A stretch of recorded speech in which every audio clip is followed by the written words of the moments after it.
Hello everyone, welcome to week 3. So good luck with finishing this week's work, which is, your annotated bibliography and marking up your sources. So for those of you who are ready to go on to the third week, this is what we're going to do. So this is the week that you actually need to read one of the assigned readings that can be found under content, or you can just find it and download it from the announcement. So this article will kind of prepare us for a future week when we're going to talk about the first actual section that we'll write for our paper. That will be called the methodology. You don't really have to worry about that right now, but your assignment is to read the article and mark it. Well, actually, you don't have to mark it up. Never mind. You just have to, it's kind of already marked up for you. You just have to read it. And then you have to go to the D2L forum and answer one of the questions. You do have to post your answer first before you see anybody else's, and that's just because I want to avoid sort of plagiarism. I really want you to read the article because you will have a hard time understanding what you need to do for a future section unless you read it. So that's sort of the one part of the week. The actual writing assignment is to write your 10-question survey following the guidelines attached to this announcement. Again, it's also in content, and then submit this as a Word document to our assignments folder. There's also an extra credit, so you have basically 2 assignments. One assignment is to read the article and then do your D2L post in the discussion forum, and then to do this writing assignment. There's also an extra credit opportunity.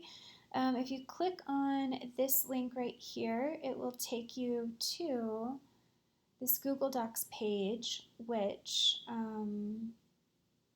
because my other classes are just regular classes, so they started the actual first week of this semester, so they are a little bit ahead, which is a good thing for you all because you can see examples. So you see that there are about, how many are there? About 17 right now, because I think one person still doesn't have their link up.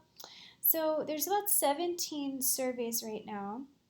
And if you take 5 of them, I will give you some extra credit. I'm thinking 5 points that I will add to one of your assignments at the end of the semester, if you need it.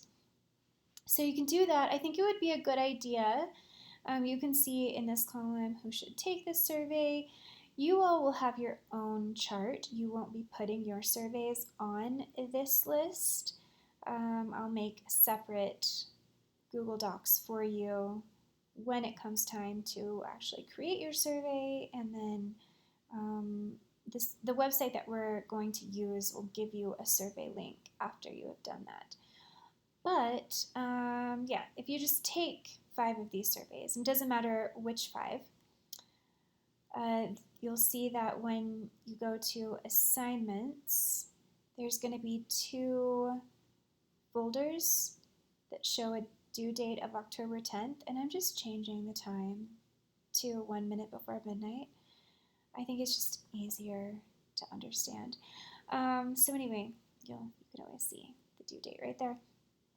So your 10-question survey on a Word document typed up with some other information, which I'll show you in a second. And then if you want to, this is optional, you can take 5 surveys for extra credit that's also due at the same time. And just make a Word document and write, type 1, 2, 3, 4, 5, and then type out the titles. And the titles are basically the name of the survey. So just tell me, say, oh, I did number 2, government involvement in the economy, and maybe you did number 5, reading for fun in college. Maybe you did number 9, getting vaccinated versus not getting vaccinated. So I don't really care which surveys you take, just make sure that you're being honest, because it's important for my students, my other students, that, they get honest answers. So only take the surveys that really do apply for you. It's all anonymous. No one's going to know it's you. Just, don't put your name down in the survey, but no one's going to ask that anyway.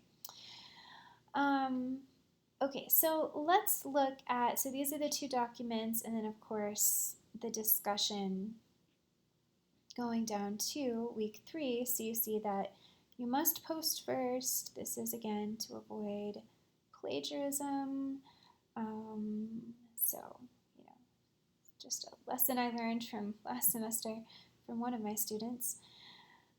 So you can just choose one or more of these questions to get your sort of long paragraph that you need to. You can also just, talk about the article in general, like what was your opinions of it, and maybe you have a quote from there's like a line from the article that you want to quote and talk about. That's fine too. I just give you these questions to kind of help you think about, again, this future kind of section that we're going to be doing. So going over to content, and again, you don't have to go to content, but under the required and optional readings, I did delete some of these just to kind of narrow down the more important ones. So it's R2, researcher positionality, so that's what you need to read for this week, and then post about it in the discussion. So this example of survey is what we're looking at now. Well, okay, examples of the assignment. Actually, let's go to the actual assignment before we see the example.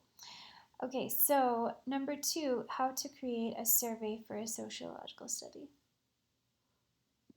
I feel like I have to yawn, sorry. Everyone. So this is basically the assignment. A lot of times it's just easier to understand it if you just look at the example, but basically what you're going to do is you're going to be creating 10 questions. So I kind of have a breakdown of what kind of questions they need to be. So we're doing a mix of demographic questions, qualitative questions, and then non-demographic quantitative questions. So the rest of this doesn't have anything to do with you actually putting your survey, creating a survey on the website we're going to do, but it's important for you to answer these questions for your assignment that I'm grading, because it helps me understand, why you've chosen particular questions. And also it's mainly for you that I want you to think through these things. So you can read this, but basically 1 through 7 is the assignment. And then I have some explanations here and some tips. Like, for instance, I tell you what a demographic question is, what a quantitative question is, what a qualitative question is, to kind of help you understand that. And then, my advice, like, don't ask a yes or no question unless you also, within that very question, have other questions. Because a yes-no question just gives you yes-no. That doesn't give you a lot of information. It's better, it's smarter to include yes-nos, not by multiple choice questions, but by text box questions where they can say yes or no, but then flesh out their reasons why. You don't really want to have any sort of multiple choice question that is a yes-no question, because you're kind of throwing away a question, So, because in a multiple choice yes-no question, you only have 2 options, yes and no, and you could just use multiple choice questions in a better way. So again, you can see when you go to this Google Docs, not everyone, has the best survey, but I think that most of these are pretty good. And you can kind of just take them and see, maybe if someone has a yes-no question that is a multiple choice. Hopefully no one does. But if they do, you can see, maybe why you shouldn't. So going down here, I would say sort of after you've read all this and after you've created your survey, here's the rubric. Here's what I'm going to be looking for, your final checklist. So this is kind of 1 through 9 is what you should look at maybe towards the end of your assignment before you actually submit it to me, just to check on everything. Okay, so going back to table of contents, now we're going to go to examples. And here's a student example, someone who did a really good job on this. This is what it's going to look like when you submit it. This is for the grade.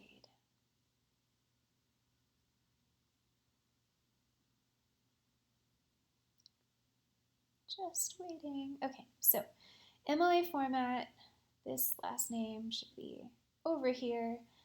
Okay, so 10 question survey. So you'll put your topic at the top. This is, or your research question, really. I mean, your topic is like a one word kind of thing. But, I just need to know your research question. You could also put your actual topic. Your target audience. Are you going to survey everyone? Are you just going to survey women? Are you just going to survey Gen Z? Like, who do you want to take your survey? Because maybe not everyone should take your survey. And then, so you see that there's the question in bold. In parentheses, it's what kind of question. Is it a demographic question, a qualitative, or a quantitative, a non-demographic quantitative? And then the format. So you can have 3 different formats. You can have multiple choice, so they only choose one answer. You can have, so they put their age and gender for multiple choice. And then also, what year are you in college? You only choose one.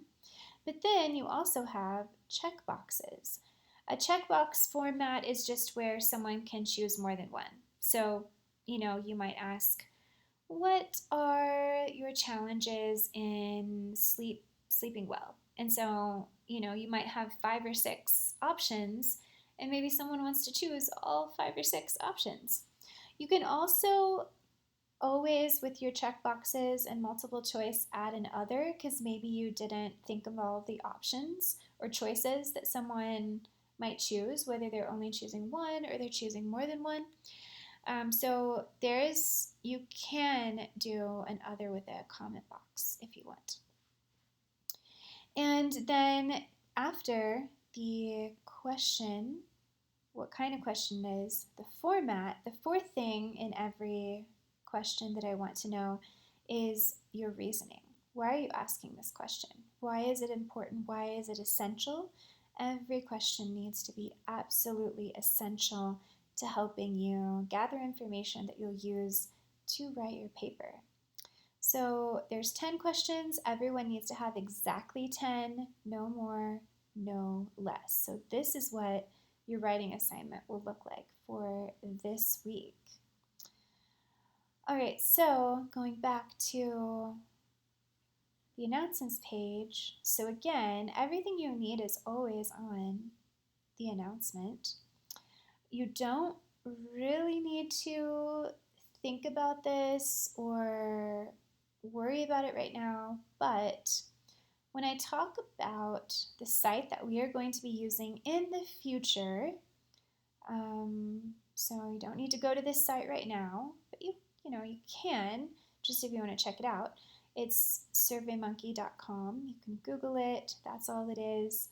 So you're going to basically, so I already have an account, but if you want to, you can go ahead at any point and sign up for it, create a free account. You can figure it out, but I will have a whole sort of instructional video next week on how to do that. So you don't have to go there, you don't have to figure it out on your own. I'm just not making that video or showing you how to create your account now because you just don't need to do it, and also I've given you enough information and enough, plenty to do right now. So by Sunday, you just need to, October 10th, you just need to read this reading, post about it in the D2L, and turn in your 10 question survey, of which there are guidelines and an example. And, if you want to, take up to 5 surveys. You can get up to 5 points. So this says take 10 others. My other class they're taking 10. But you only need to take 5 and they're doing it as an assignment. I'm letting you do it as extra credit. Okay, so that is basically it. If you have any questions, let me know. I think it should be pretty straightforward, and this is a pretty important, exciting week because a lot is at stake with your survey, so you want to make sure that it's really good. And yeah, so I was thinking about adding a discussion forum for you to actually put your survey down, but I don't think I will. I think that you could put in, let's say it this way. You could put in questions for classmate and professor. You could post if you want to do like a little peer review with one of your classmates. I just don't know if any of you will have time to do that, and I'm gonna look at it, but maybe if you have a spouse or a friend or something, you could share your survey with someone. Yeah, but anyway, that is what we're doing this week. Let me know if you have any questions.